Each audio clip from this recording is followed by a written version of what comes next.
കുന്നത്തൂർപ്പാടി മുത്തപ്പൻ ദേവസ്ഥാനത്ത് മഹോത്സവത്തിന്റെ ഭാഗമായി മൂലംപെറ്റ ഭഗവതി കെട്ടിയാടി. പുലർച്ചെ കെട്ടിയാടിയ ഭഗവതിയെ കാണാനായി നിരവധി പേരാണ് എത്തിയത്.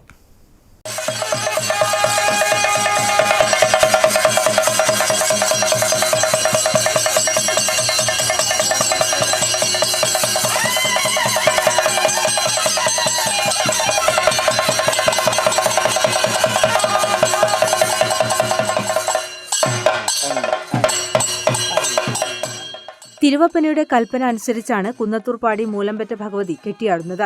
ബാലനായ മുത്തപ്പൻ കുന്നത്തൂർപ്പാടിയിൽ വന്നപ്പോൾ സ്ഥലദേവതയായ ഭദ്രകാളി സ്വാഗതം ചെയ്ത് പുത്രനായി സ്വീകരിച്ചുവെന്നാണ് ഐതിഹ്യം.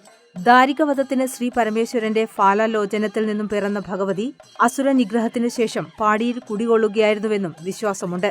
ദാരികന്റെ താവളമായ ദാരികൻ കോട്ട പാടിക്ക് സമീപമാണെന്നും മൂലംപെറ്റ ഭഗവതി ഭദ്രകാളിയാണെന്നും ഏരുവേശിയിലെ പാടിക്കുട്ടി ഭഗവതിയാണെന്നും അതല്ല അയ്യൻകര നായനാരുടെ പത്നി പാടിക്കുട്ടി അന്തർജനമാണെന്നുമുള്ള അഭിപ്രായവുമുണ്ട്.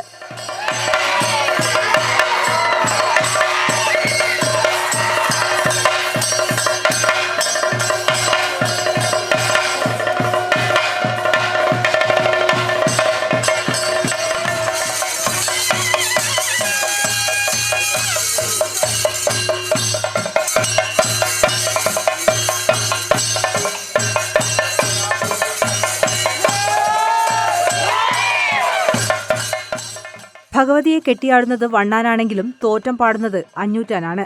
തോറ്റം നടന്നുകൊണ്ടിരിക്കെ ഭഗവതി കോമരത്തിന് ദർശനവും നിയോഗവും ഉണ്ടായിരിക്കും. ദർശനമുണ്ടായാൽ ഉടൻ കലശമെടുത്ത് ചില ശബ്ദങ്ങൾ പുറപ്പെടുവിച്ചുകൊണ്ട് തിരുവപ്പനയുടെ കോമരം ചന്ദൻ, വണ്ണാൻ, മലയൻ, വാണവർ, കർത്താവ്, കുടുപതി ഇവർക്കെല്ലാം മധുവീത്ത് കൊടുക്കും. ഈ വീത്ത് കിണ്ണത്തിലാണ് കൊടുക്കുക. അപ്പോഴേക്കും ഭഗവതി മുടിവയ്ക്കും. മുള, നാര് ഇവ കൊണ്ട് ഗോപുരാകൃതിയിൽ കെട്ടിയുണ്ടാക്കി മലവാഴയില കൊണ്ട് അലങ്കരിച്ചതാണ് മൂലംപെറ്റ ഭഗവതിയുടെ മുടി. പട്ടുകൊണ്ട് ഉടയാടയും ആഭരണങ്ങളും വേണം. സൂര്യോദയത്തിനു മുൻപ് ഭഗവതി മുടി അഴിച്ചിരിക്കണം. 2 നാഴിക നേരം മാത്രമേ ഭഗവതി കെട്ടിയാടാൻ പാടുള്ളൂ. മത്സ്യമാംസാദികൾ പാടില്ല. സ്ത്രീകൾ ഭഗവതിക്ക് വസ്ത്രം നൽകും. കുന്നത്തൂർപ്പാടി കഴിഞ്ഞാൽ മൂലംപെറ്റ ഭഗവതിയുള്ള ഒരേയൊരു സ്ഥാനം നുഞ്ഞിങ്ങര മുറ്റമാണ്. ഉത്സവം ജനുവരി 16 സമാപിക്കും. News bureau, Irikkur.